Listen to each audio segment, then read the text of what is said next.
Hello. I'm gonna start. Like it or not, I'm gonna start. Yes. My name is Babak Khatiblu. Welcome to Nepal. This is a network of Iranian Americans professional in Orange County. Thank you for coming, and we got a very positive response tonight. I'm very glad. Tonight we have one or two guests that surprised us, and I think it's a good time to give the mic to them.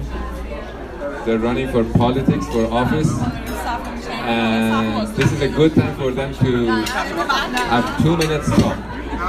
I want to ask Mr. Baraste to come by. He's running for the Congress, U.S. Congress, to give us a 2-minute speech. Where do you can't hear me? Is it better now? Can you hear me now? Okay. Where is Mr. Baraste? Okay. Here you go. You gotta be really close to this. Very close. شب بخیر همتون. خوشحال هستم. اسم من ران وارسته است. I am the candidate for U.S. Congress, the 45th Congressional District. My opponent is Mimi Walters. I'm running as a Democrat against Mimi Walters. We've had a very, thank you. We had a very bloody primary, but we are victorious, and all the polls are showing that we're only 2% behind her this November. We have to get everybody we know to vote this November in order to win this. And if I do win, I will be the first Iranian American ever to represent us in U.S. Congress.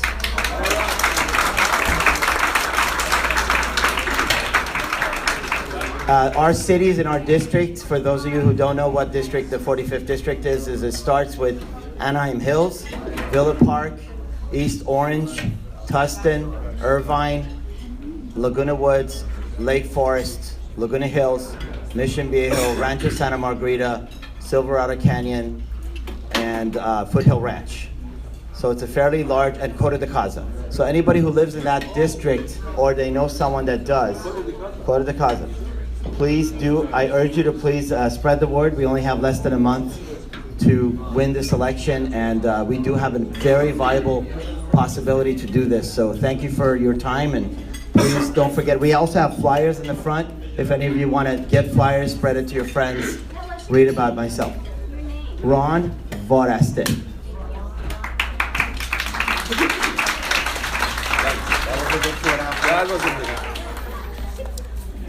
For a politician, that was a record. I begged him, please. He kept his promise. Yes. We have a new business member tonight. We have Khanum Hengame Ayati from Online Academy. Where are you? Ask her to stand up. There she is. She will be talking more about her business in the future. If anybody is interested, definitely visit her after our program. It's about online trading, and they'll show you how to do that. Next, I would like to introduce our speakers. I will go over their bio. I want to get all the formalities out. Our first speaker is going to be Mr. Zahir Fallahi. He is an accountant, CPA, and attorney of law. It's a good combination. Very hard worker man. I know him he's been a NEPAC member since 90s. And 89, even better, beat me by 1 year. He had been active in the board, and he's been supportive of NEPAC all these years. He did his bachelor in accounting and decided to go further on, did his master in accounting, got his CPA, then got his MBA, and then decided after a couple of years of practice go to law school. Got his JD and then got admitted to the bar. His area of specialties are quite a bit. Let's see. We have, he does immigration and also OFAC, and I read it, the technical terms he put down for me. He advises clients with US immigration, obtaining green card through investments, and the tax implications of holding visas, pre-immigration tax planning, incorporating business for applicants of US investment visas, IRS offshore voluntarily disclosure program, streamlined filing compliance procedure, records of foreign bank and financial accounts, foreign account tax compliance act, and tax audit representation. He also does state planning and works with a lot of government agencies and attorneys. Our next speaker is going to be Michelle Akbari. She has I think half the people in this room came for her. She graduated, got a BS degree in medical microbiology from Cal State Long Beach. While in school, she did research with UCLA Medical Center. She went on to conduct her own business in the jewelry manufacturing industry for 17 years. So she has a lot of business experience hands-on. Then she went into banking. She's working as a relationship banker and loan officer for California Bank and Trust. And she's been involved with NEPOC and since 2007, and other nonprofits such as Junior Achievement USA. And she's a very good volleyball player. And she gets into tournaments. Anyways, these are the bios for the speakers. Now, I want to put my 2 cents in before having these two fine people talk about business. Quick announcement. Yes. Sorry. Quick announcement. How many of you guys know who Maz Jobrani is? So he's going to be opening for me this Sunday, the 16th, in Irvine somewhere. We haven't found a big place enough yet, so we're looking. So go to our website, ronforyou.com, and look for that upcoming event. It's on the 16th this Sunday. Okay. No problem. Before starting, we have one announcement from Parisa. Hold on. Go ahead. Do I need it? Just go very close to the microphone. Really? خانم آقایون میتونی صدای منو بشنوین؟ خیلی ممنون و متشکرم از اینکه تشریف آوردین. گرد همایی بسیار عالی هست. خیلی از شما دوستان با توجه به اینکه ممبرهای نیپاک هستین این محبت رو در حق ما نکردید که آنلاین رجیستر کنیم و متاسفانه همونطور که میبینین، البته برای ما خیلی خوبه، سالن خیلی شلوغه، ما لذت میبریم، ولی برای خودتون ممکنه یه مقدار به قول فرهنگ آمریکایی کانجاستد باشه. محبت کنین از دفعات بعدی توی وبسایت نیپا آنلاین رجیستر کنید که ما دقیقاً بدونیم تعداد مهمونامون چند نفر هست و بر اساس تعداد مهمونا بتونیم برنامه رو برنامه ریزی کنیم که بتونیم استقبال گرمی از همتون به عمل بیاریم. اگر این محبت رو در حق خودتون و در حق ما انجام بدید، واقعاً لطف بزرگی در حق تک تک ما انجام میدیم. مرسی.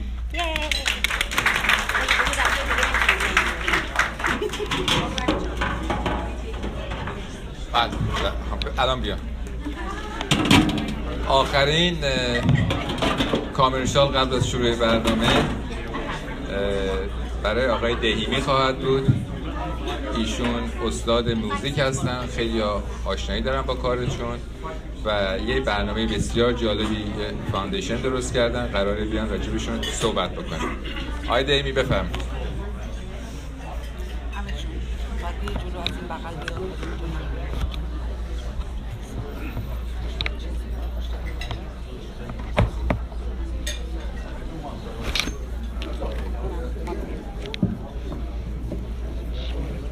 با درود فراوان به شما هموطنان عزیزم، حمید دیگیمی هستم که سالهاست در کار موسیقی در سعی کردم، به خصوص بعد از اینکه ما به خارج از کشور اومدیم با سعی کنیم که بچه‌های ایرانی رو با موزیک و فرهنگ ایرانی آشنا نگه داریم.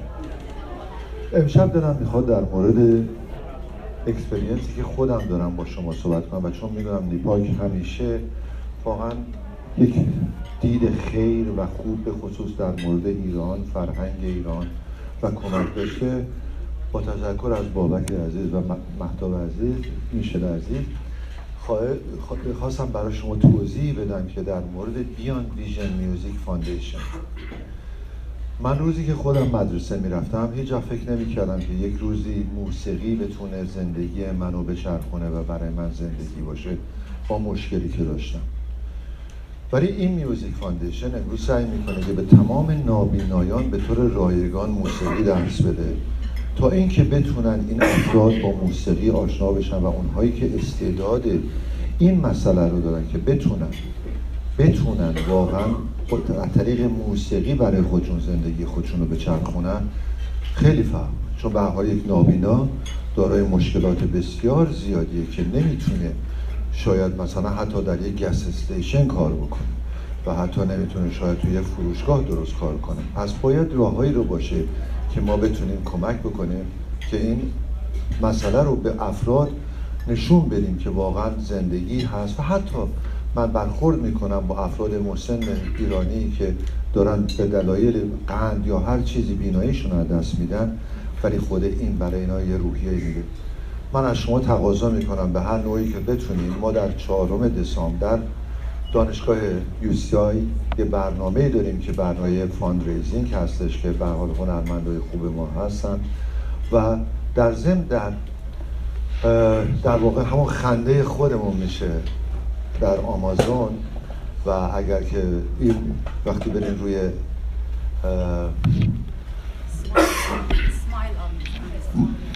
در آمازون برین، این میتونه اگر اون بنیاد خیریتون رو بیاند ویژن استفاده بکنین، این کمک میکنه. به هر بروشورهایی هست که من اینجا در اختیارم دارم، در اختیارتون میذارم، هر جور که بتونیم به این افراد، چون برای ما مطرح نیست که کجایی هستن، ایرانی هستن، اسپانیش هستن، ما چون در امریکا زندگی میکنیم و با تمام افراد داریم زندگی میکنیم، پس کاری که میکنیم برای هم هست.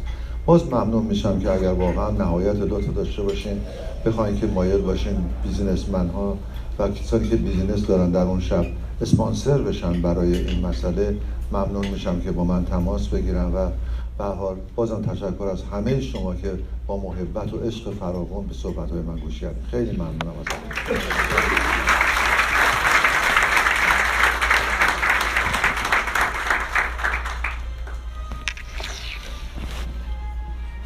Oh, by the way, turn off the cell phones, please. That was not on my list, but I'm glad it went off now. I'm going to start from a very general point of view. And basically, all of us try to make money one way or the other. Either we work for somebody, or some of us are lucky to have good investments, or even if we don't have a lot of money, still investments make money for us. And the third option is launching a business. Tonight we are only going to focus on the third option. So even this subject is quite wide, and I think it needs an MBA, 2-year study to cover all aspects of it. So tonight we're just going to touch upon the subject, and hopefully we can learn from one another. The best way, I look at it from a design point of view, if you want to design an enterprise, a company, the best way is to have an idea, to have a vision, to figure out what is it you want to do, what kind of product, services you're going to offer, and then start putting it down on paper. If it works on paper, you have a chance. You don't have to, but most probably you will end up writing some sort of business plan. Especially if you need to go to a bank, they're going to ask you for a business plan. So the first element of the business plan would be your vision, what do you want to do, how you want to achieve it, fine. Then, one last thing about your vision. Make sure you get into something you really like to do. Have the passion for it. Because it's kind of marrying someone. Your business is going to be your life to a large extent. You need to like it. If you don't like it, it's not going to be fun. And chances are the rate of success is going to come down. So pick up something. I put 3 conditions really. Have a good idea. It doesn't have to be original. No. As long as you have some competitive edge, that's good. You'll make it. You have a chance. Make sure you like it. Make sure it's feasible, practical. And the last but not the least, legal and ethical. It may be go without saying, but it doesn't hurt to mention it. The next element is, okay, we know what we want to do. How are we going to do that organizationally, legally? And that's where Zahir Falahi is going to come and give us some ideas how to go about it, what are the options in the short amount of time that we have. But he's going to touch upon it. The idea is, I, for one, want to encourage everybody to consider this as an option. Okay, here we go.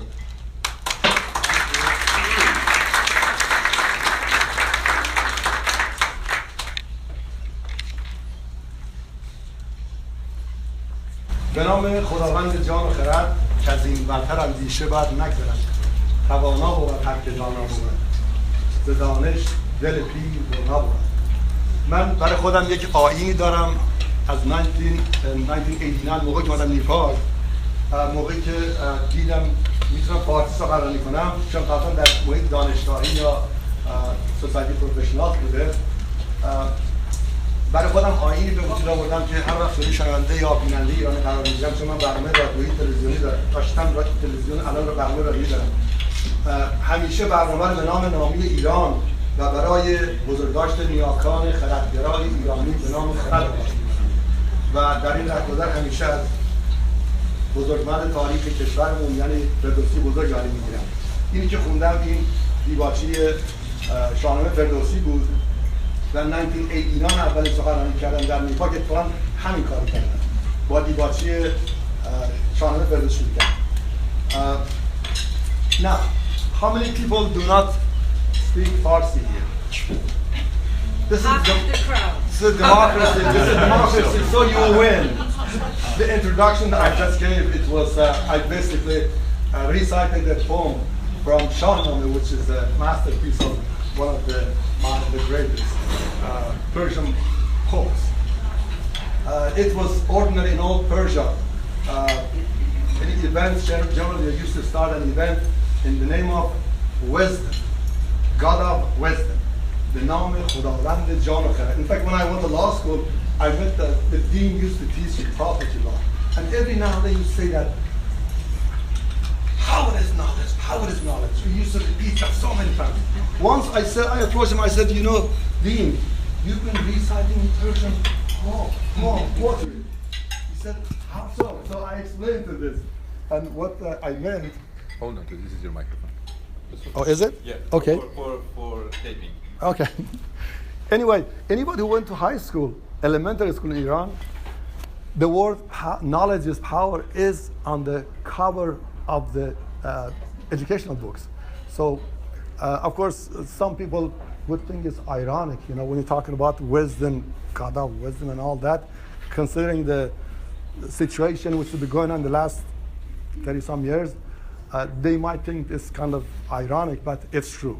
So our ancestors were basically, they started their events and they believed in wisdom and God of wisdom. So anyway, they told me I have only 20 minutes. I don't know how can a lawyer talk for 20 minutes. Of course, if it's not billable time, you know, you can do something about it. I know. That's right. I'm very proud of Ron Varas, the next Congress man. And also we have some others who are not here. Mr. Panahi here, Sean Panahi, Dr. Ahmed. Next time, we're going to have him next time. Oh, I see. Okay. I know Dr. Nagibi is here. We've got Dr. Nagibi running for Mission Bio Council, City Council, and Khanum Faribar in John? No. Okay, then that's about two. So we're not going to talk about the others, unfortunately. And they told me I will be talking about startups. Of course, they said so many things that I do, but I'm primarily a tax and business attorney. And I grew up as a CPA and a lawyer, so I basically handle a lot of defense cases. Immigration that they mentioned, I have a new department in my office, they do immigration laws. Again, most of immigration issues that we deal with are investment visas, and they are tax-related issues. So, what I'm going to do, I'm going to go over the slides that I prepared for you, and I'm going to be quick.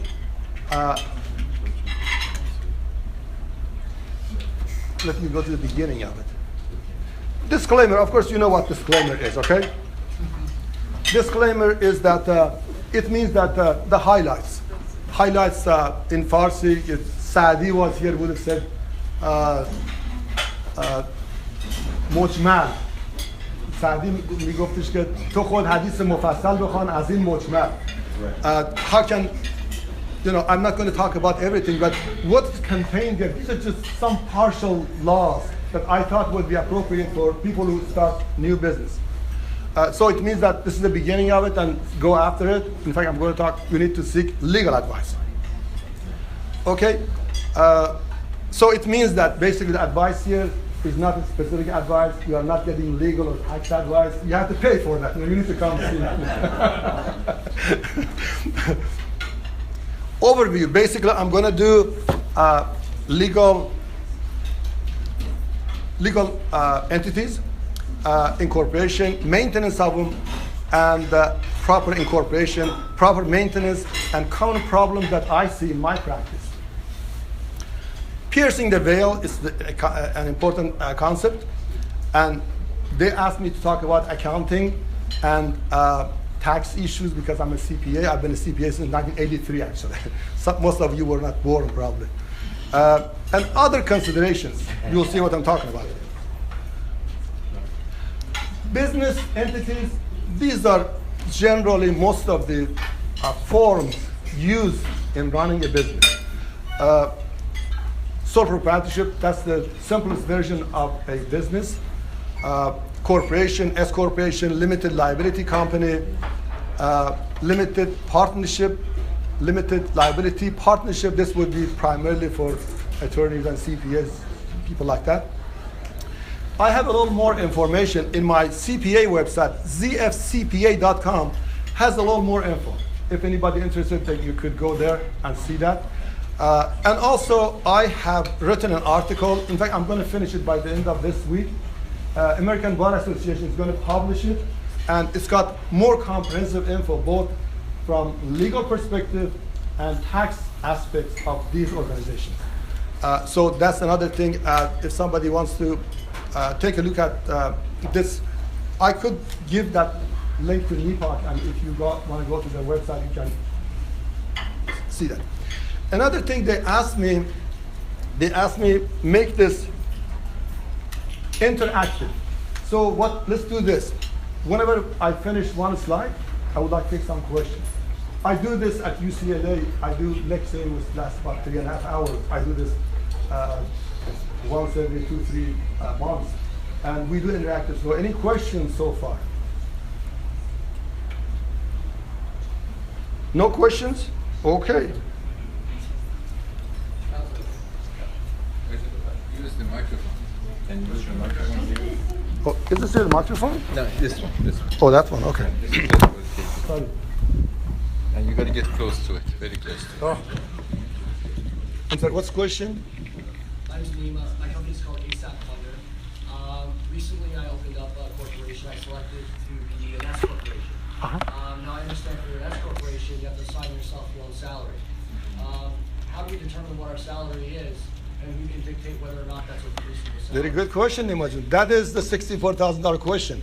The IRS has been auditing the individuals who have S corporations and they are working there and they are not putting themselves on the payroll. They are prime target. I got audited. With S corporation? S corporation. Well, because we'll talk about that a little later, but determining the income, for the people who are interested or are not familiar, I should say. S corporation is a subchapter S, a part of the Internal Revenue Code. Basically authorizes relatively small companies, domestic companies, have their taxes. That corporations do not pay taxes. So you make an election for the federal, and then we used to do for the state too, but now federal, state of California complies. So you become a S corporation. The corporation does not pay taxes to the federal government. And the state of California taxes these people either $800 or 1.5% of net income, whichever is greater. And the reason I said the IRS is looking for those people who do S corporations, if they are actively participating in running their business, which probably you do, unless you're retired, you have a beard, you could be a rich man. Anyway, so to answer your question, the income of the corporation splits into two. One is the salary compensation of individuals running it. One is the distribution. They call them K1 distribution. It's equivalent of dividends, a regular corporation.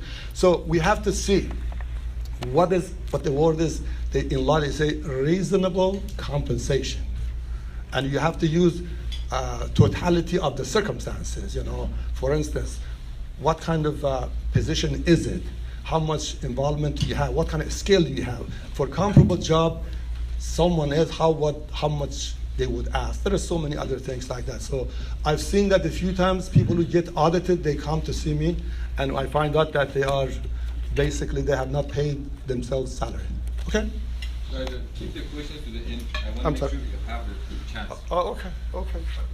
Okay. دیوار ما کوتاست دیگه هر چی گفتیم ما قبول Let's go to the basic presentation, then open up for questions. Okay. Let me do this. Incorporation, the concept of corporate veil protection is that you establish an entity, legal entity. In Farsi, we call it shakhsiyat huquqi.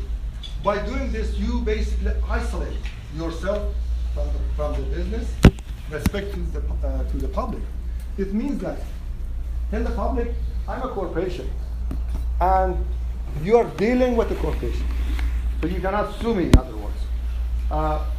So if the corporation is done properly, I'm going to go over it a little bit, and maintained properly, generally they should not be able to sue you.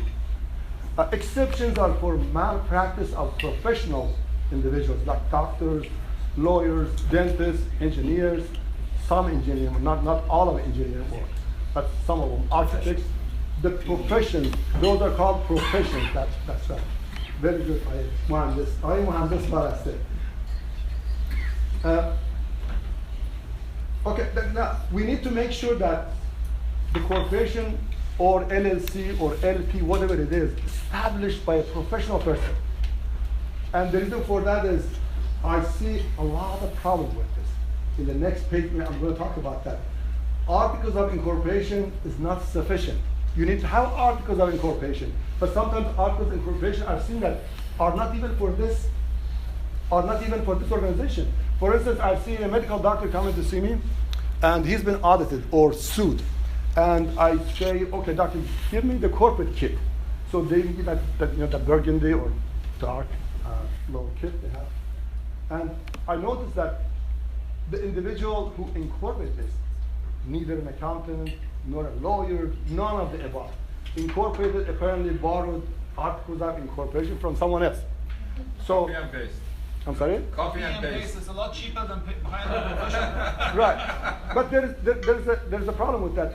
The British have a problem. They say that I'm not rich enough to afford cheap service. Because you see what happens when they get sued, when they get audited by Board of Equalization, EDD, Franchise Tax Board, they come see me or another tax attorney or business attorney. and then you find out the corporation doesn't exist. And that's what we're going to talk about. Adequate capitalization. Capitalization has to be reasonable. Like Nima was asking, the same compensation of the officer who's working in the S corporation has to be reasonable, and that depends on so many factors. The same about capitalization. Capital has to be reasonable, and it varies by the industry. For instance, for medical people, doctors, dentists, other professionals, generally capital is not a big deal because those individuals are on the hook all the time. You cannot get, malpractice. I'm talking about malpractice, things like that. And generally, they are handled. I'm sure the bankers are going to tell you they can get easier, terms, more favorable terms, getting loan, or they get working capital, things like that, very easily.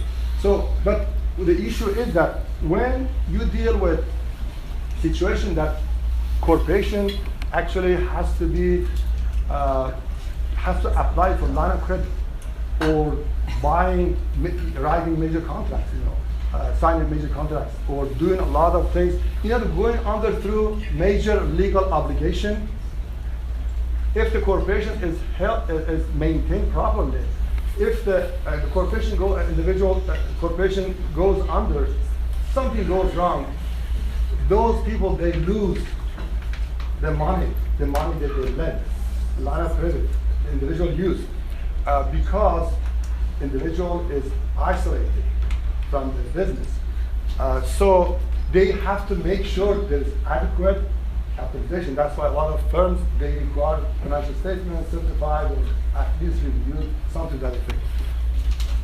We need to make sure that federal employers' identification numbers are obtained as tax federal ID number. State employers' ID, once you hire employees, you need to have these. Bylaws and board minutes, make sure there are bylaws and board minutes. And if you want to make the corporation complete, you need to issue stuff. You need to issue membership for the LLC members. If there are other license requirements, you need to buy these. Although these might be pretty, corny utilities, they are not very unimportant. They would become very important when you are sued and you are in court. And they say, okay, let's see, what do you have? And you find out that not much. The corporation, somebody, like Nick said, somebody filed an article of one piece of paper. That's about it.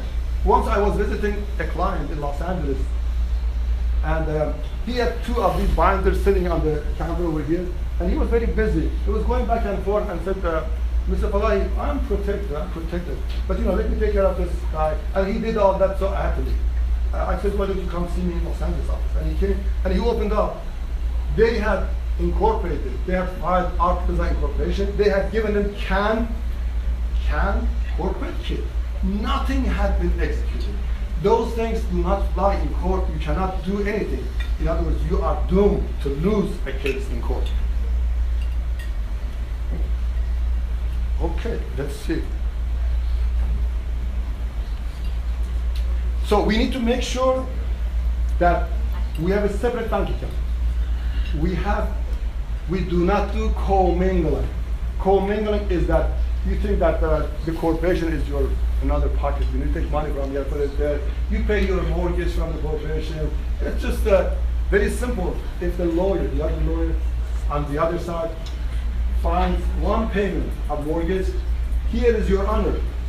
Let me show you, your honor. Actually, this corporation owns the property, and here is the reason. The bill is paid from the corporation. So we do not commingle. Contract, when you establish a corporation, you want to isolate yourself from the liability, right? Then what you need to do, there's another thing I have written here. I'll see that. Basically, you need to respect the separateness. Actually, separateness actually is the correct English word, so that's separateness. Respect separateness means that corporation, if you're borrowing, you have to comply with the regulations and the conditions of borrowing law. You cannot just take money out. Recently, somebody came to see me. There's a dentist by another dentist's office, and tourist. Okay, then I'd rather go then.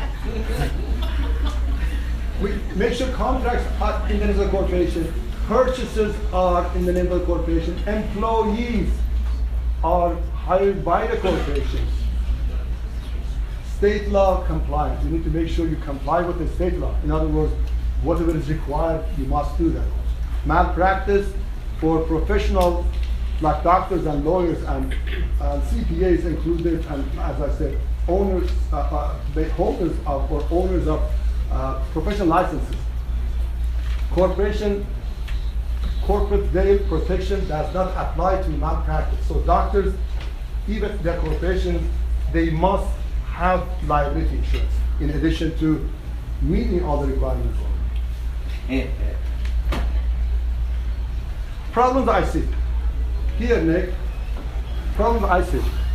The corporation, they say that, Mr. Balaji, I just went on the internet and I did my incorporation.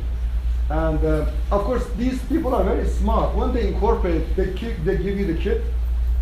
And there's a fine line that they say that now you need to go talk to your attorney. Make sure this is complete.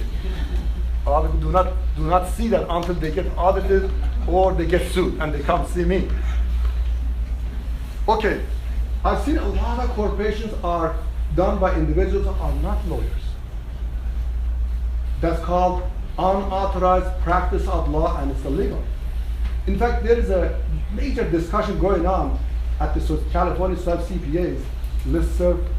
I'm on the listserv as well, and they're talking about so much against doing this.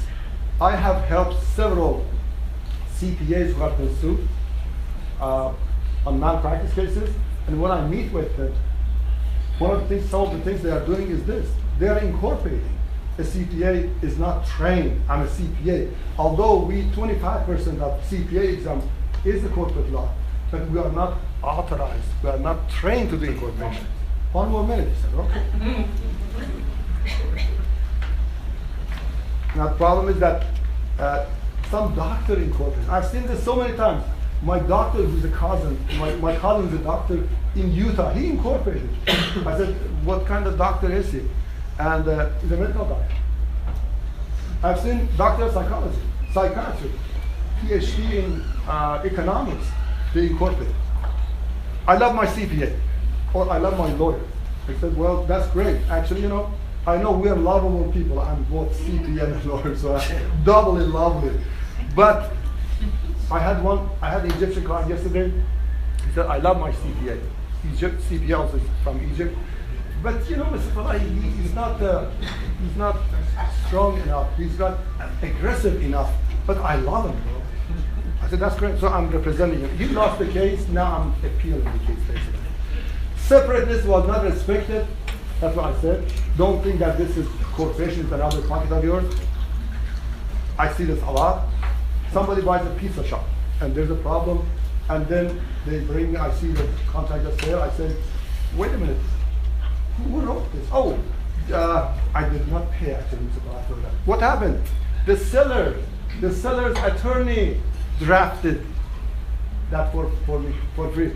Or a doctor works for another doctor, works for a hospital, for a association of physicians, and the seller sometimes, or the organization writes their contract.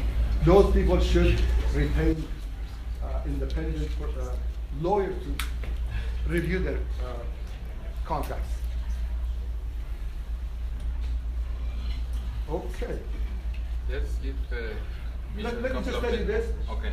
George Bernard Shaw says, beware of false knowledge.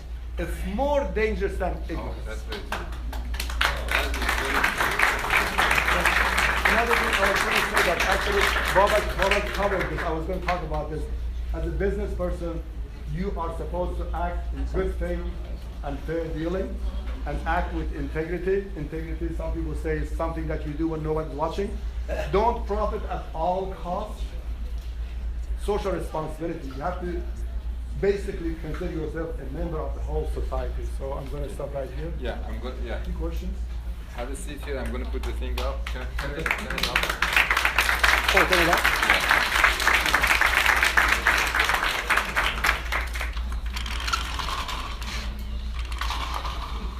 Okay. At this time, I would like to invite Michelle Akbari to go over the easy stuff: money, financing, marketing. Good evening. Welcome. My name is Michelle Akbari. I'm a business relationship banker and a loan officer with California Bank and Trust. And I would like to thank NEPOC, particularly my dear friend Babak Khatiblu, for inviting me. Special thanks to Darya restaurants for keeping their doors always open to us and creating a beautiful venue, bringing us great food and drinks, of course, as well as the wonderful crew.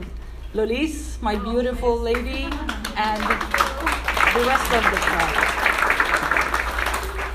I would like to thank my managers sitting right here staring at me, the wonderful crew of California Bank and Trust, Mr. Rocky Benzaladze, he's my regional manager, Mr. Ash Abdullati, he's my business banking regional manager, my wonderful branch manager, Mrs. Seema Hujjati, an excellent banker with California Bank and Trust, and of course, God of SBA, Mr. Ed Nance. If you guys ever need any advice, we're going to be here to answer your questions even after the presentation. I provided pens and pads for you. You can write your questions and pass it along, and at some point, if you like, we would get to that. Thank you, all my friends, for showing up here and spending your Thursday evening with us. I know it's really hot, it's congested in here. Thank you for your patience waiting for all this time. And your presence makes a huge difference in tonight's event.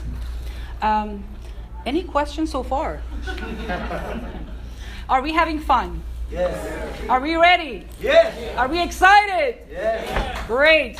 Round of applause for yourself.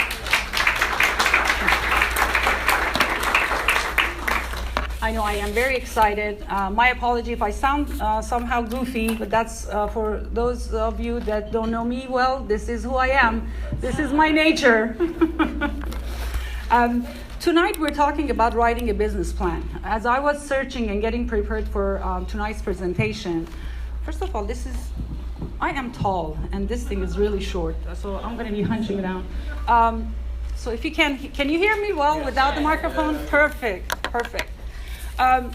Everybody knows that these days banks look at your financials very closely. And before we get into writing a business plan and talking about any of that, I would like you to raise your hand if you're a business owner and you're in this room. Wow, okay. A good 70% of the crowd, I would say. And how many of you have ever written a business plan before? Oh my gosh, you guys are awesome. What am I doing here then? Do you want to change place?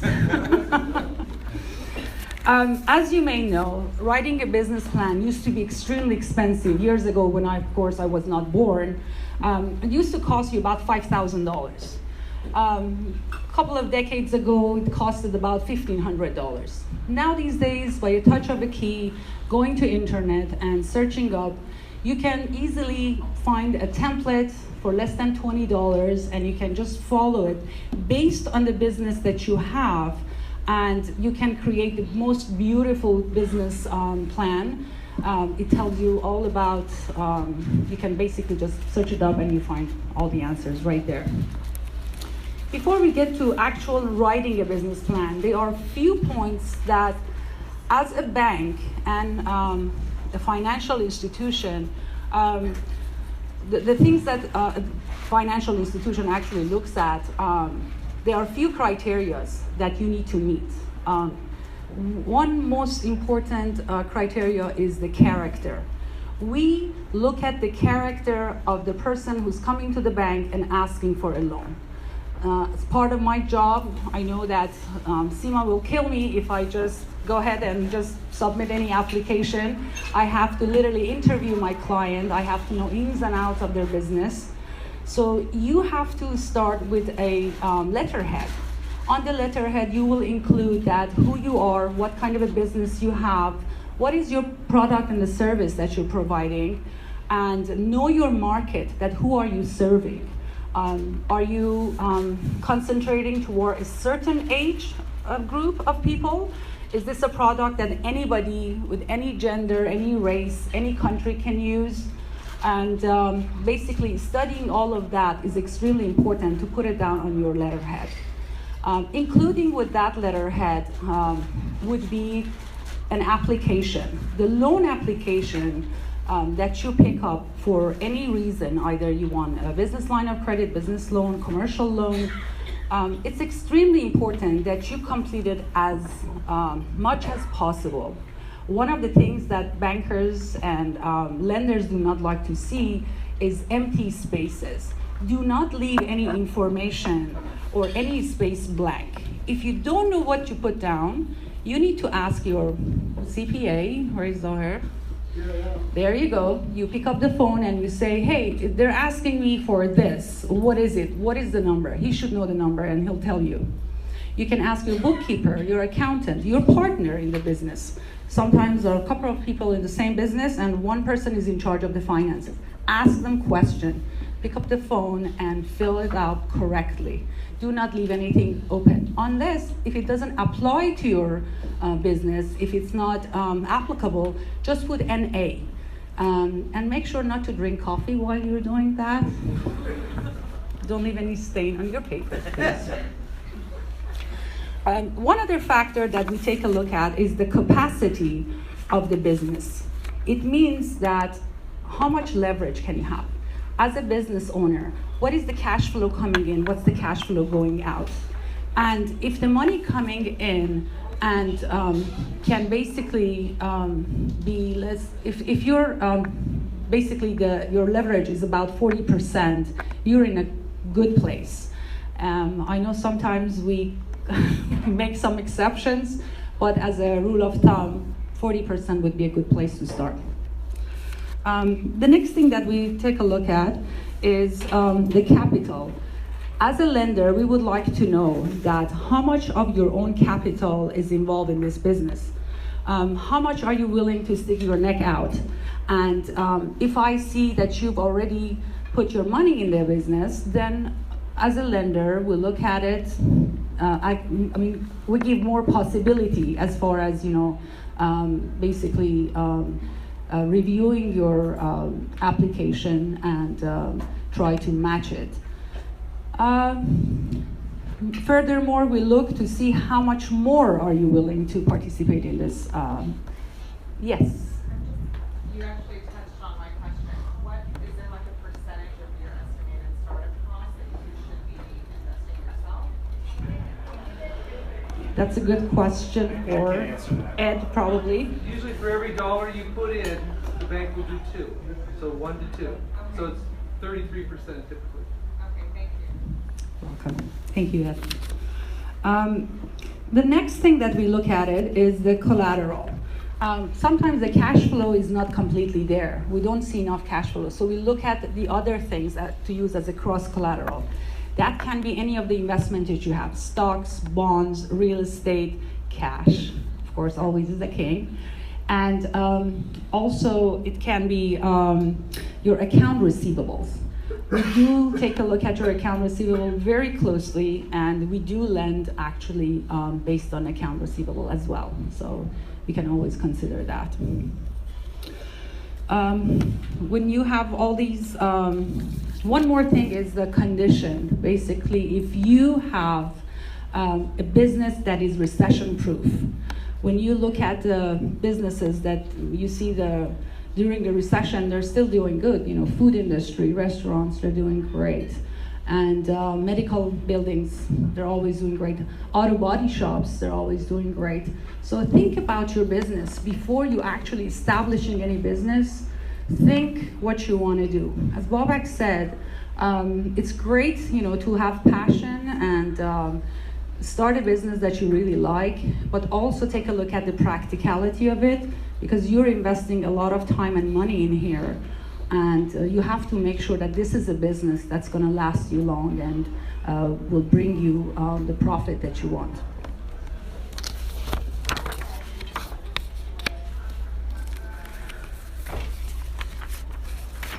Why are we writing a business plan? Can anybody here tell me why we write a business plan? What's the importance of writing a business plan?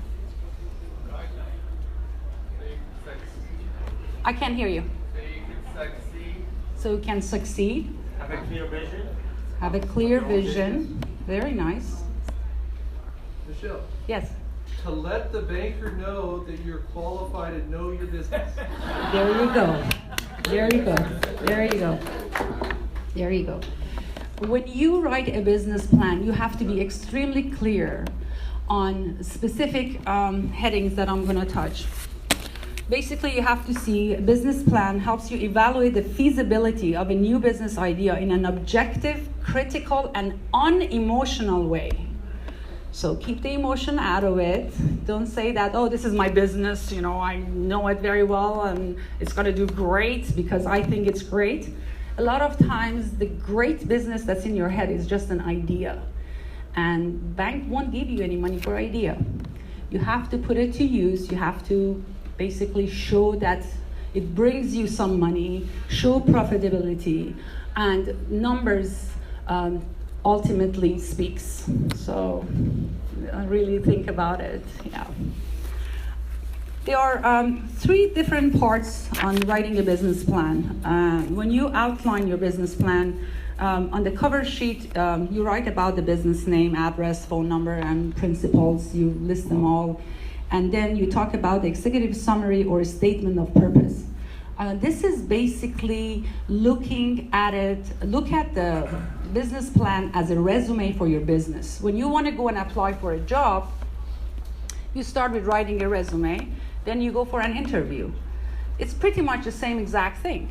You write a business plan and you go to your bank to get interviewed to get money from them. If you think of it that way and you keep that concept, take a look at the stuff that you put down on your resume. You start with introducing yourself and telling about how you started this business. What did this whole thing start? How did you start about going to start this business? And what is the product and service that you're offering? How marketable is it?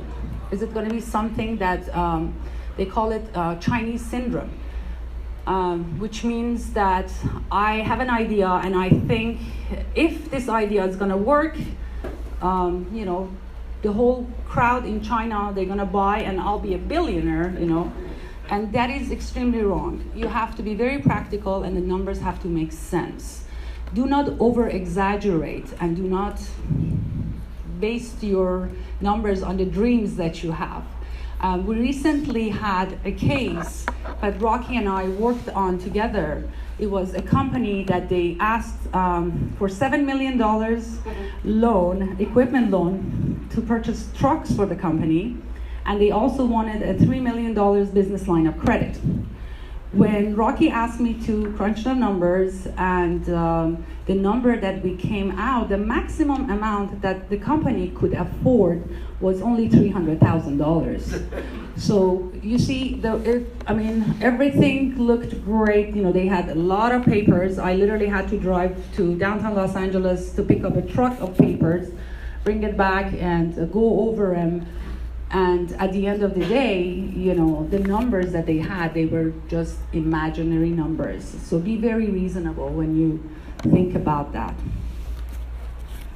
Then it comes the body of the business plan. The very first section talks about your business, description of the business. We call it the elevator test.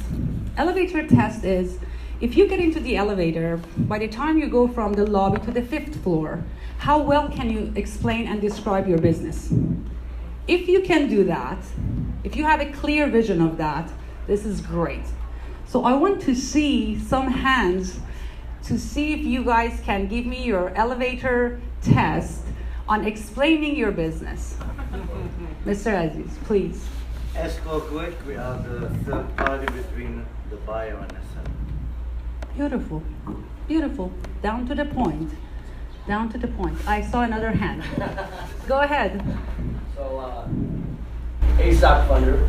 We look for working capital for business owners through private investors. That's pretty much what we do. Very good.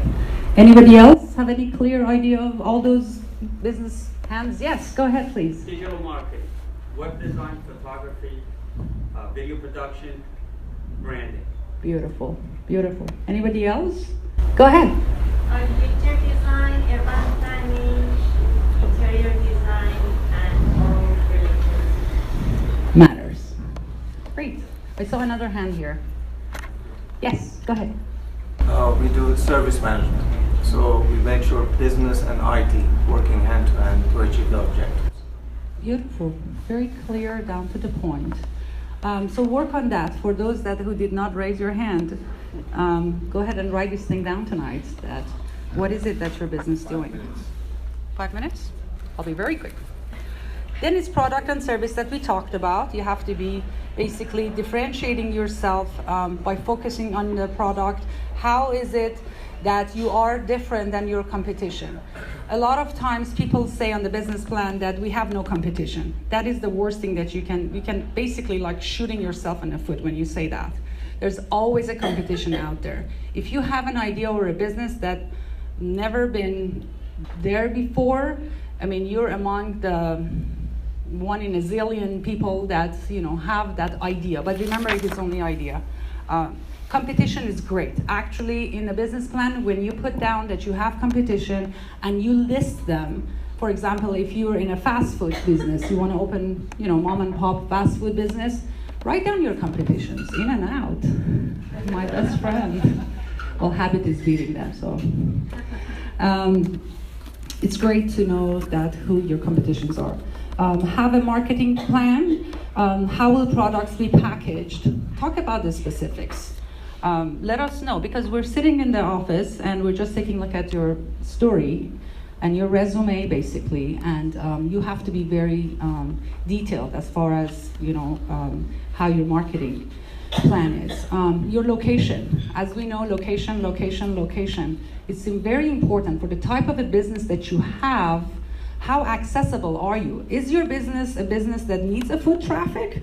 Or you'll be fine if you're at the middle of the desert, if you have some sort of an online banking online business that doesn't need any physical foot traffic, good for you. Put that down, let us know. But if you're in a business that needs the foot traffic, accessibility to the highway or near school, near residential area, commercial area, industrial, is extremely important.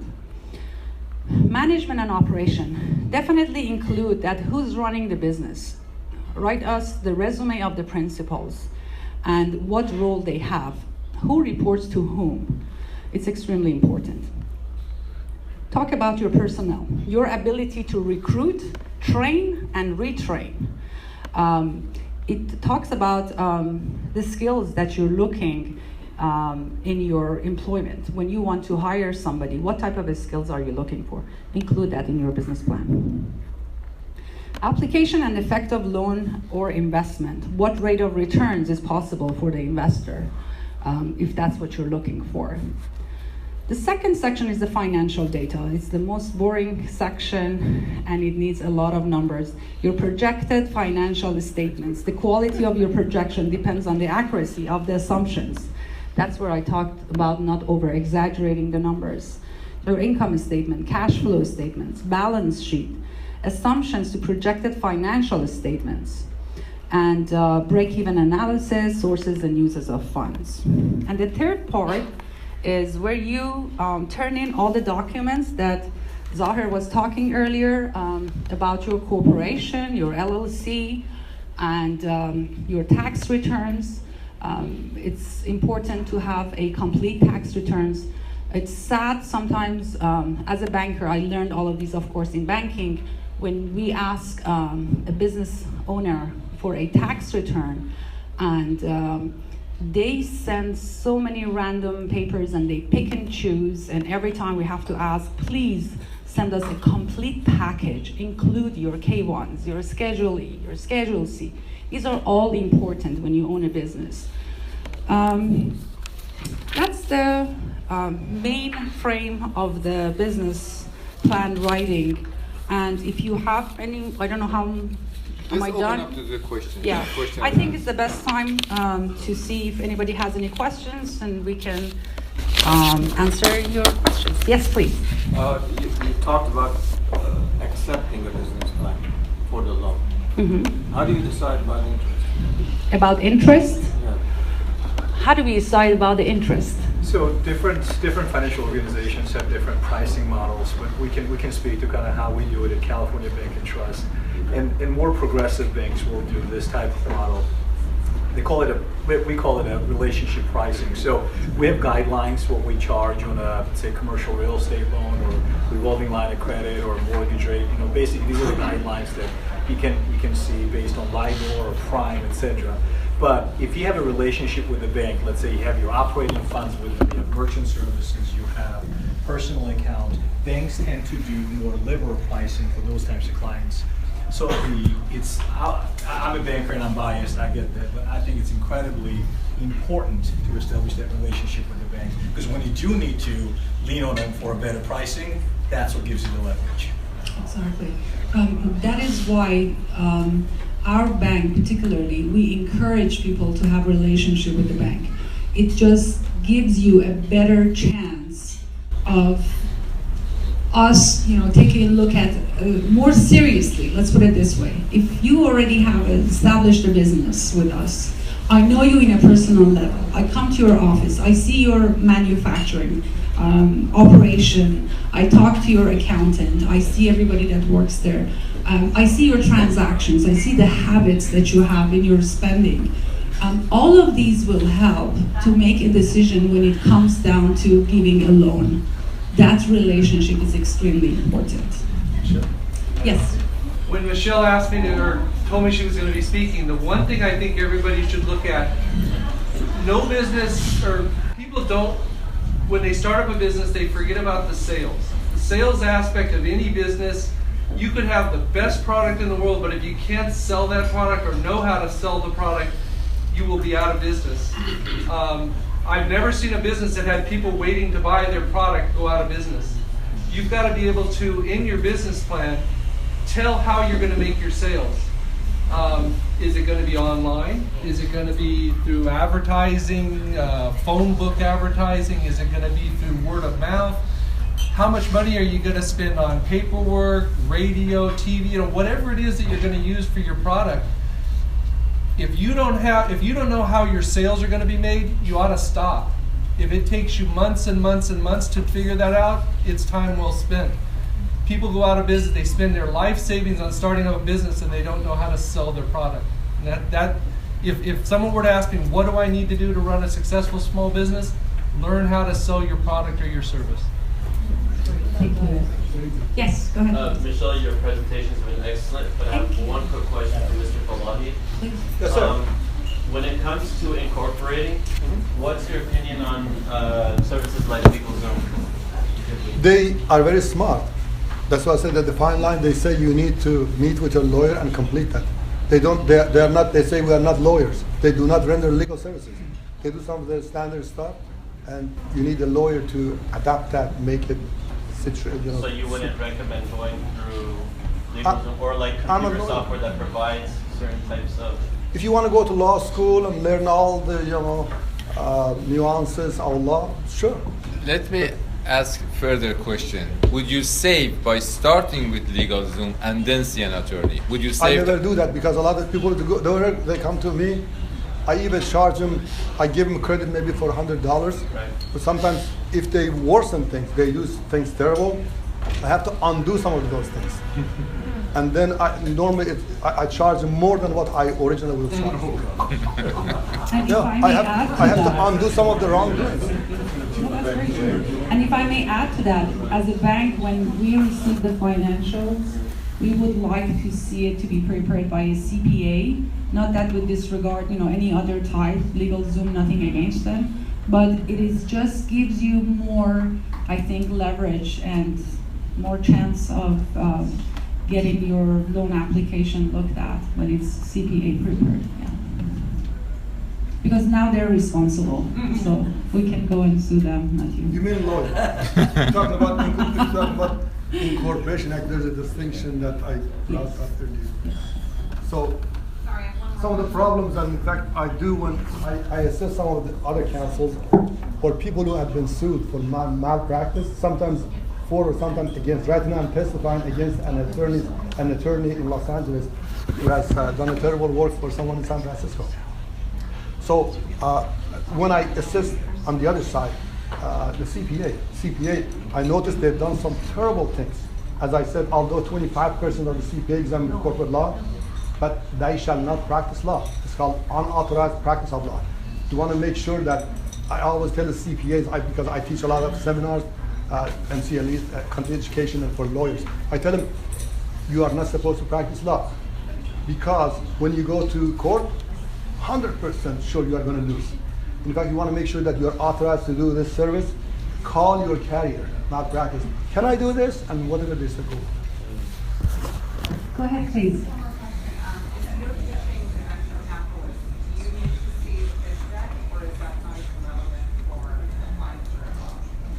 Repeat the question.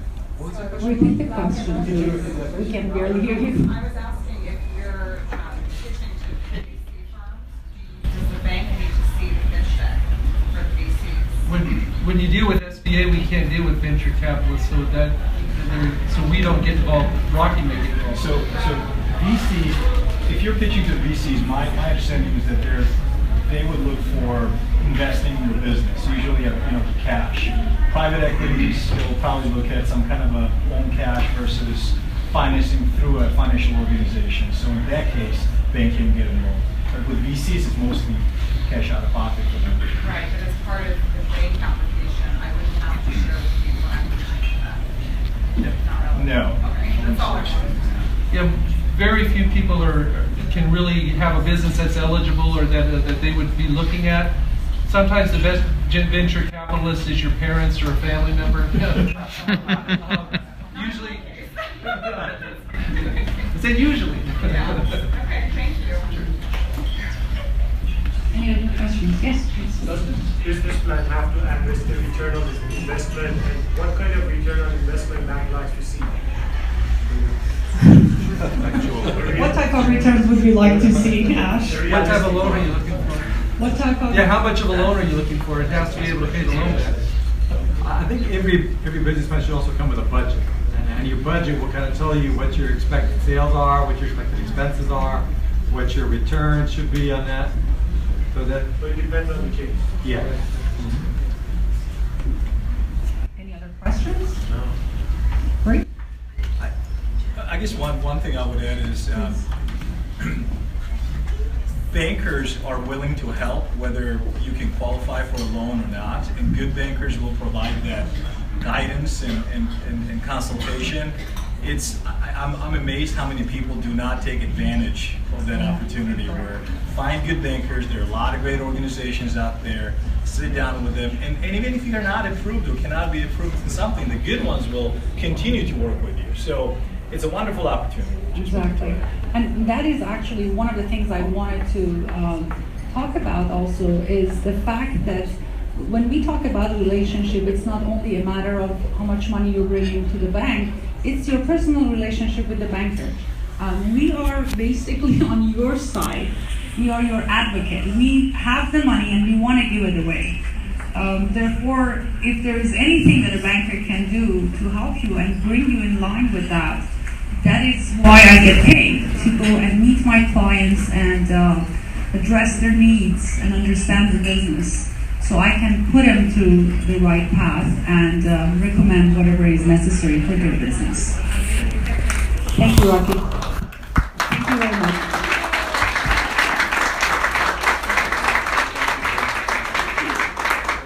Well, thank you, Michelle. Thank you, Zahir. It was good to have you all. They will be here for any private questions that if you have. Hopefully we'll meet next month. Normally we meet first Thursdays of the month. Look on nipoc.org for our next event. Thank you.